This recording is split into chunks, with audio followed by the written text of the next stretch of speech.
The Mac class is key to unlock the success Kalyan Prakon per. मित्रों नमस्कार। आप लोग हिंदी की जो ऑनलाइन क्लासें देख रहे हो, इस पे हम लोगों ने विधिवत तरीके से वर्णमाला का अध्ययन किया, फिर हमने संधि का अध्ययन किया और संधि की हमने अंतिम क्लास पे आपसे बोला था कि अगली बार हम समास की चर्चा करेंगे।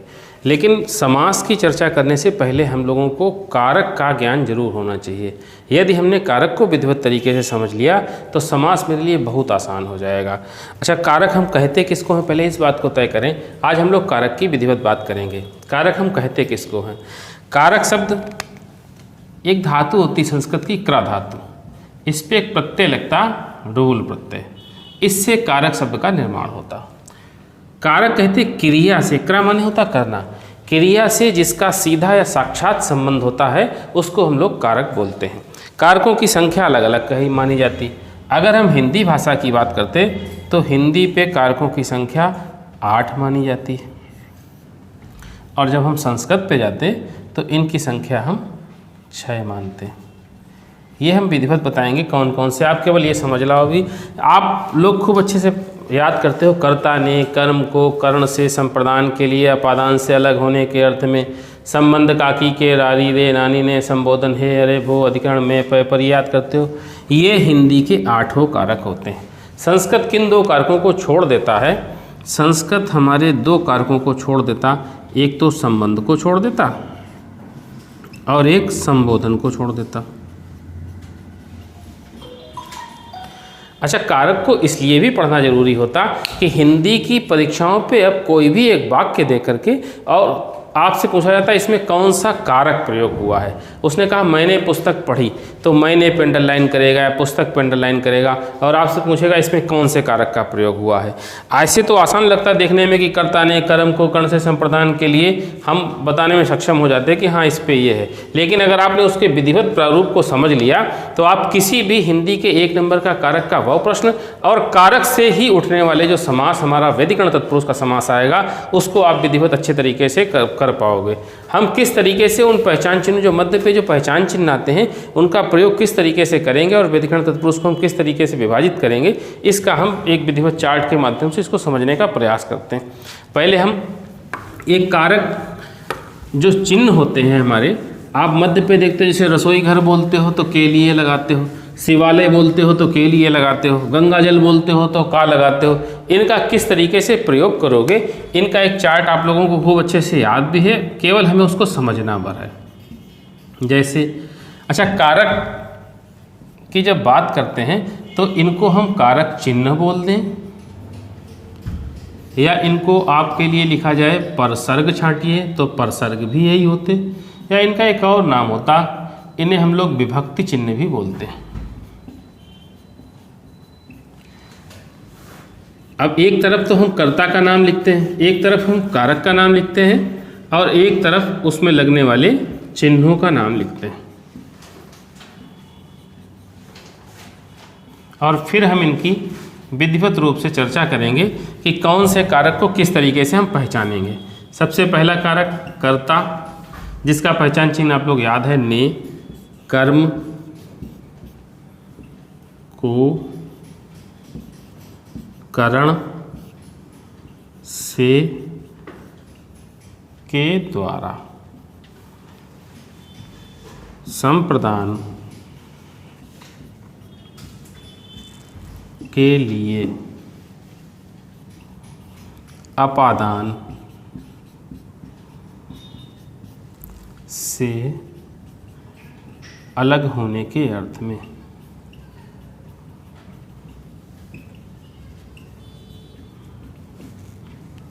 संबंध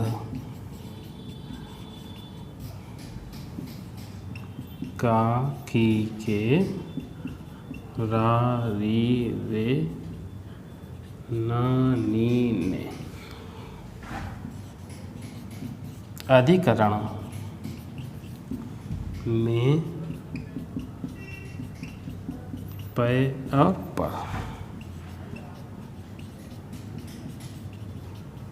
संबोधन हे अरे और भू। ये पहचान चिन्ह हम लोगों ने बहुत पूर्व में ही तैयार कर लिए थे। कारक कर्ता ने कर्म को करण से के द्वारा संप्रदान के लिए अपादान से अलग होने के अर्थ में संबंध काकी के रारी रे नानी ने अधिकरण में पय पर संबोधन हे अरे भो। लेकिन ये तो आपको तय है, पहचान चिन्ह तो आप अच्छे से पहचानते हो, लेकिन हम कर्ता कहते किसको हैं, कर्म कहते किसको, कर्ण कहते किसको, इसकी अगर पहचान हो जाएगी तो मेरे लिए एक तो कारक का प्रश्न और दूसरा व्यधिकरण तत्पुरुष में आने वाले जितने भी समास होंगे उनकी हम अच्छे से पहचान कर पाएंगे। एक एक को हम विधिवत तरीके से समझेंगे। कर्ता हम कहते किसको हैं? कर्ता हम उसको कहते हैं जो किसी भी क्रिया को परिणाम तक पहुँचाने में सक्षम होता, उसको हम कर्ता कहते हैं। अभी आपने कारक शब्द का निर्माण किया था, क्रा धातु से बना था। कर्ता भी क्रा धातु से त्रच प्रत्यय लग करके बनता है, अर्थात जो किसी भी क्रिया को परिणाम तक पहुंचाता है उसको हम कर्ता बोलते हैं। हमने कहा मैंने पुस्तक पढ़ी, तो पुस्तक पढ़ने की क्रिया कौन संपादित कर रहा? मैं कर रहे हैं, तो मैंने मेरे लिए कर्ता हो गया। तुमने खाना खाया, तो खाना खाने की क्रिया कौन संपादित कर रहा? तुम कर रहे हो, तो तुमने मेरे लिए कर्ता हो गया। कर्म किसे कहते हैं? कर्ता जिसको सर्वाधिक चाहता है उसको कर्म कहते हैं। कभी कभी आप को के पहचान चिन्ह से अगर कर्म निकालोगे तो हो सकता है आपका कर्म दिक्कत में आए, कर्म आपका ना निकले। हमने कहा राजा ने ब्राह्मण को गाय दी। अब आप देखो पहचान चिन्ह हम कैसे निकालते हैं। किसी भी वाक्य में जो ये पहचान चिन्ह है इनका प्रयोग करें और मेरा शाब्दिक अर्थ ना बदले तो वहाँ पर उन पहचान चिन्ह स्थापित हो जाता है। हम कहें राजा ने पहचान चिन्ह है, ये तो तय हो गया कि कर्ता तय हो गया। ब्राह्मण को गाय को दिया, मध्य पे जो को का पहचान चिन्ह छिपा है, यदि हमने इसको लगा दिया तो क्या इसका कोई अर्थ बदलता है? बिल्कुल अर्थ नहीं बदलता। अर्थात मेरे लिए कर्म कौन हुआ? गाय हुआ। लेकिन अगर पहचान चिन्ह से निकालते तो को तो ब्राह्मण के साथ में भी तो लगा है, तो ब्राह्मण को भी तो कर्म होना चाहिए। यहाँ पर ब्राह्मण मेरे लिए कर्म बिल्कुल नहीं है। इसी कारण से आपको कारकों को अच्छे से समझना है, तभी आप पहचान चिन्ह तय कर पाओगे। हमने कर्म के लिए आपको एक परिभाषा बताई। कर्म का एक सूत्र होता छोटा सा, कर्तुरीप्सित तमम कर्मम, अर्थात कर्ता जिसको अभिष्टतम चाहता है, कर्ता जिसको सर्वाधिक चाहता है उसे हम कर्म कहते हैं। राजा सर्वाधिक क्या चाह रहा है? गाय देना चाह रहा है। ब्राह्मण उसके लिए सर्वाधिक प्रिय वस्तु नहीं है, सर्वाधिक प्रिय वस्तु है उसको गाय को देना, तो गाय मेरे लिए कर्म होगी, ब्राह्मण मेरे लिए कर्म नहीं होगा। आज से आप ये बात तय मानो कि कर्म हम कैसे पहचानेंगे। मैं गांव जाता हूं तो मेरे लिए गांव जाना मेरे लिए सर्वाधिक श्रेष्ठ कार्य है, तो हम उसको कर्म की संज्ञा देंगे। कर्ता जिसको सर्वाधिक चाहेगा उसको हम कर्म बोलेंगे। और कर्ण किसे कहते हो? कहा जाता साधक तमम कर्णम, कर्ता जिस साधन या माध्यम से अपनी क्रिया को परिणाम तक पहुंचाता है उसको हम कर्ण बोलते हैं। आप इसको आसानी के लिए इसके आगे दो शब्दों को और जोड़ दो। कर्ण के आगे आप साधन लिख दो या माध्यम लिख दो, तब आपकी बात अच्छे से पूरी होगी। जब कभी, चूंकि से का पहचान चिन्ह हमें दो जगह मिलता, एक तो कर्ण पे मिलता और दूसरा अपादान पे मिलता, हम ये तय नहीं कर पाते कि ये वाला से लगाएं कि ये वाला लगाएं। जब आपको बात इस वाले से पूरी ना हो तो हमारे कोष्टक में लिखा हुआ के द्वारा उसको लगाने पे अर्थ ना परिवर्तित हो तो वहाँ कर्ण की बात होगी। जैसे मैं कहूँ मैं कलम से लिखता हूँ, अगर थोड़ी देर के लिए हम यहाँ पे मैं कलम से लिखता हूँ, मेरे लिए लिखने का साधन या माध्यम कौन है? कलम हुई, तो कलम मेरे लिए क्या हुआ? कर्ण का कार्य किया। अगर हम ये से का पहचान चिन्ह यहाँ से हटा दें और अपने कोष्टक पे लिखे हुए इस शब्दों का प्रयोग करें, मैं कलम के द्वारा लिखता हूँ, क्या मेरा कोई अर्थ परिवर्तित हुआ? नहीं हुआ, तो ये मेरे लिए कर्ण का कार्य करेगा। और अपादान वाला से जब अपादान पे आएंगे तो उसको भी आपको बताएंगे। यहाँ पर आपने कर्ण को स्पष्ट रूप से समझा कि जहाँ कहीं से को लगाने के बाद या से को हटाने के बाद यदि हम के द्वारा का प्रयोग करते हैं और मेरा अर्थ परिवर्तित नहीं होता तो वहाँ कर्ण का प्रयोग होगा। अगले पे आ गए, हमने कहा संप्रदान। जब हम संप्रदान शब्द को तोड़ते हैं तो इस पे हमको दो उपसर्ग मिलते हैं। जब हम उपसर्गों की चर्चा करें तो आपको बताएंगे कि उपसर्ग कहते किसको हैं। किसी भी कोई भी शब्दांश यदि किसी शब्द या धातु के पूर्व में जुड़ता है और अर्थ में परिवर्तन करता है तो उसको हम उपसर्ग बोलते हैं। और किसी भी शब्द के पूर्व में एक से अधिक उपसर्गों का स्थान हो सकता है, लेकिन एक से अधिक प्रत्ययों का स्थान नहीं होता। हम इसको समझने के लिए इसको हमने शब्द को तोड़ दिया। और हिंदी की सबसे अच्छी व्यवस्था यही मानी जाती कि हम शब्दों को तोड़ तोड़ करके अगर हिंदी को सीखेंगे तो निश्चित रूप से आप ये मानो कि हिंदी आपके लिए इतनी सहज हो जाएगी कि जितनी आप अपेक्षा नहीं करते उससे ज़्यादा आप हिंदी पे अपना अधिकार बनाओगे और किसी भी परीक्षा को आप क्रैक करने पे बहुत आसान महसूस करोगे, सहज महसूस करोगे। संप्रदान शब्द को हमने तोड़ दिया। सम उपसर्ग निकला। सम का अर्थ क्या होता है? सम्यक रूप से। ये सारे उपसर्गों के अर्थ हम विधिवत उदाहरण सहित आपको बताएंगे। प्रा माने होता विशेष या प्रधान, और दान माने तुम सब जानते हो, दान माने होता देना। अर्थात किसी विशेष प्रयोजन के लिए जब हम सम्यक रूप से किसी को कुछ देते हैं तो वहाँ संप्रदान होता है। जैसे आप एक छोटा सा शब्द देखते हो, हमने कहा रसोई घर। कुछ लोगों को जब समास निकालते हैं तो मध्य पे वो का भी पहचान चिन्ह निकालते हैं, रसोई का घर, लेकिन यहाँ पर का पहचान चिन्ह स्थापित नहीं होता। क्यों नहीं होता? हमने संप्रदान की एक परिभाषा बताई कि किसी विशेष प्रयोजन के लिए सम्यक रूप से जब किसी को कुछ दिया जाता है तो वहाँ संप्रदान होता। रसोई घर के मध्य पे के लिए का पहचान चिन्ह आता। क्यों आता? घर का वह कोना, घर का वह स्थान जहाँ हम किसी विशेष प्रयोजन के लिए अर्थात रसोई के लिए वहाँ जाते हैं तो वहाँ पर रसोई घर का पहचान चिन्ह रसोई के लिए शब्द आता। जैसे हम कहें शिवालय, आलय माने घर होता, आपने दीर्घ संधि पे इसको विच्छेद किया था। शिव भगवान शंकर का घर। शिवालय जब हमारी कोई एक प्रयोजन होता, विशेष प्रयोजन, हमें किसी चीज़ की चाहत होती तो हम शिव के भगवान शिव के दरबार पे जाते, मंदिर में जाते अपने विशेष प्रयोजन के लिए, उनको कुछ चढ़ा के आते, पुष्प जल कुछ भी आप जो अभिषेक करते वो सारी बातें होती। अर्थात संप्रदान की आज से परिभाषा तय हुई कि किसी विशेष प्रयोजन के लिए जब हम किसी को कुछ देते हैं तो वह संप्रदान होता है। अच्छा, एक बात और आपके मन में होगी कि संप्रदान कहते किसको? हम आपसे एक छोटा सा प्रश्न करते हैं, संप्रदान किसे कहते हैं? संप्रदान लेने वाला होता है या संप्रदान देने वाला होता? आपके मन में दान से ये आएगा दान देने वाला संप्रदान नहीं होता, दान लेने वाला संप्रदान होता। अभी आपने देखो ये ऊपर एक उदाहरण पढ़ा था, राजा ने ब्राह्मण को गाय दी, तो दान लेने वाला कौन है? ब्राह्मण हुआ, तो ब्राह्मण मेरे लिए यहाँ संप्रदान होगा। देखो आप लाख इसमें पहचान चिन्ह को का लगा रहा, लेकिन ये स्थापित कौन हुआ? ये स्थापित संप्रदान हुआ। राजा तो कर्ता तय हुआ, गाय कर्म तय हुई, लेकिन ब्राह्मण मेरे लिए कौन हुआ? संप्रदान तय हुआ। ऐसे कई से उदाहरण, जब हम कारक की बात आपको उदाहरण में बताएंगे तो हम आपको कई से ऐसे उदाहरण बताएंगे जिन पे लगेगा कि कारक पहचानना आसान है और कारक यहाँ पर इस स्तर पर आकर के कारक थोड़ा सा कठिन हो जाता है। आपने संप्रदान की बात समझी। इसी तरीके से जब हम आए अपादान पे, तो अपादान किसे कहते हो? अपादान का एक छोटा सा सूत्र होता, ध्रुवम पाए अपादानम, और अगर इसको हम दीर्घ संधि से तोड़ दें तो अपधन आदान पे टूटता है। ध्रुवम पाए अपादानम, पहले आप समझो। ध्रुव माने किसे कहते हो आप? एक ध्रुव तारा होता जो अटल है, बिल्कुल स्थिर है। अपाय किसे कहते हो? अलग होने को कहते हो। आदान माने होता लेना, अर्थात किसी स्थिर वस्तु से जब किसी को अलग किया जाता है तो वो अपादान कहलाता है। और हिंदी पे भी इसका अर्थ निकल के आता। अप एक उपसर्ग है जिसका अर्थ होता बुरा, जिसका अर्थ होता अभाव, या जिसका अर्थ होता विपरीत, और आदान माने होता लेना। अब ये कहता किसी स्थिर वस्तु से किसी को अलग किया जाए तो उसे हम अपादान कहते हैं।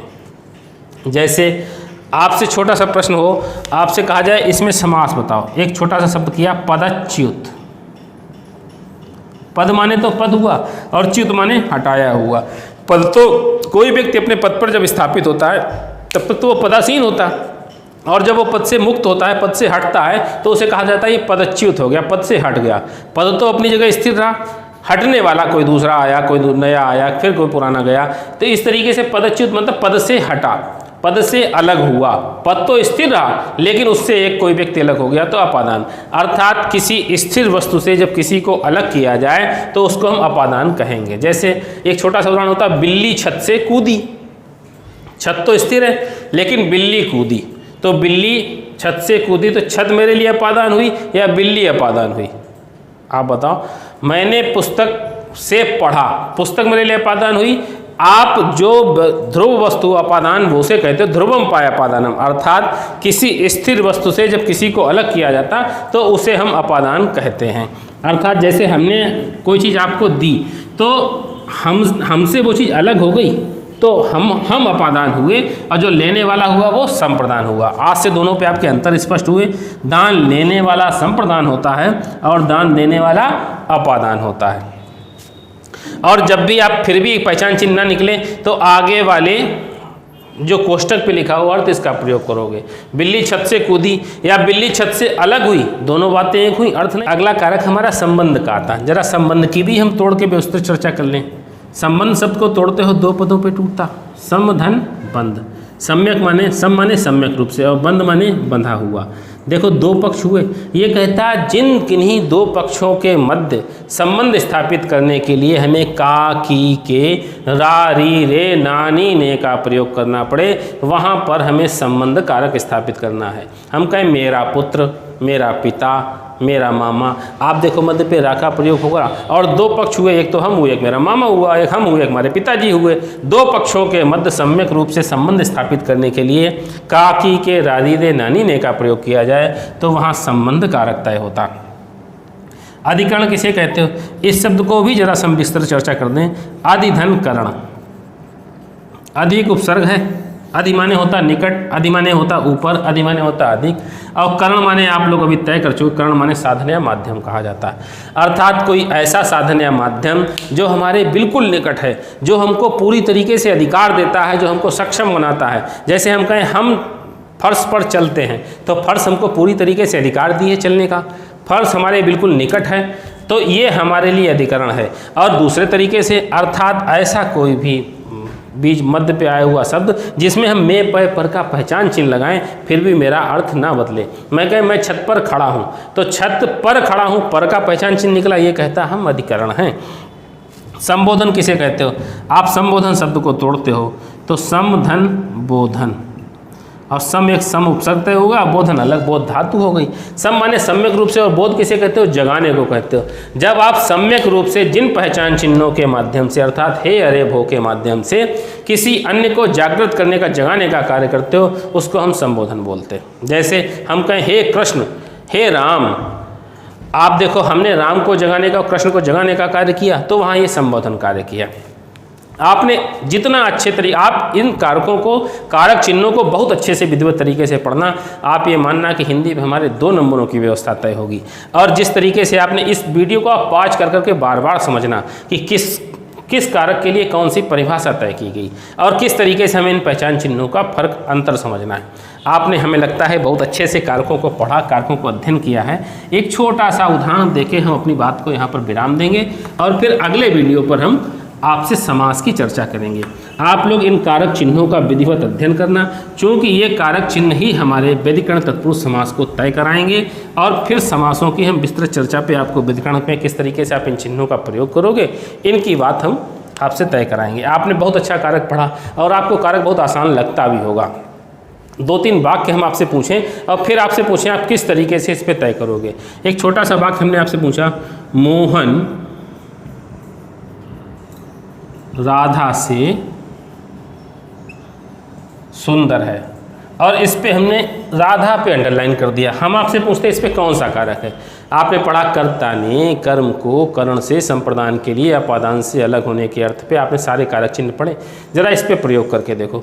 मोहन राधा से सुंदर है। आप 10 सेकंड का हमसे समय ले लो, इसके बाद पे आप इस पे तय करो, मानसिक रूप से तय करो। बाद में वीडियो को यहीं पॉज कर दो। इसके बाद पे फिर आप हमें अपने मन में सोचने के बाद फिर देखना कि हमसे आपका उत्तर मैच करता है क्या। मोहन राधा से सुंदर है, आप अपना दिमाग लगाओ। हमें लगता है आप लोगों ने समझा अच्छे से होगा। अच्छा, सुंदर है, मोहन कौन है ये तय करोगे। मोहन मेरे लिए करता है, और राधा से सुंदर है, से का पहचान चिन्ह मिल रहा। और से को हमने 2 जगह स्थापित किया था, एक तो कर्ण पे किया था और दूसरा अपादान पे किया था। से कहता हमारे लिए अगर हम साधन या माध्यम है तो इसके में के द्वारा लगा दो। राधा के द्वारा सुंदर है। क्या मोहन राधा के द्वारा सुंदर है? बिल्कुल नहीं। राधा का अस्तित्व अलग है, मोहन का अस्तित्व अलग है। राधा की अलग एंटिटी है और मोहन की अलग एंटिटी है, अर्थात दोनों अलग होने पे भी सुंदर हैं। तो हमारे लिए कौन सा कारक हुआ? ये अपादान कारक हुआ। आपने एक नवोदय की परीक्षा कभी हुई थी तो 20 क्वेश्चन जनरल हिंदी पे 12 क्वेश्चन कारक का आया था। इस कारण से इसको कारक को आप विस्तृत रूप से अच्छे से अध्ययन करना और फिर आप कारक के प्रश्नों को तय करना। यदि आपको फिर भी तय नहीं होता तो आप अपने प्रश्नों को कमेंट पर दे देना, निश्चित रूप से उन प्रश्नों का हम जवाब देने का प्रयास करेंगे। और आपको विधिवत अगर आप वीडियो से जुड़े रहोगे तो आप हिंदी पे किसी न किसी दिन आप अपने आप को पुष्ट मानोगे, सक्षम मानोगे, ये बिल्कुल तय है। आगे वीडियो पे हम समास की चर्चा करेंगे। धन्यवाद।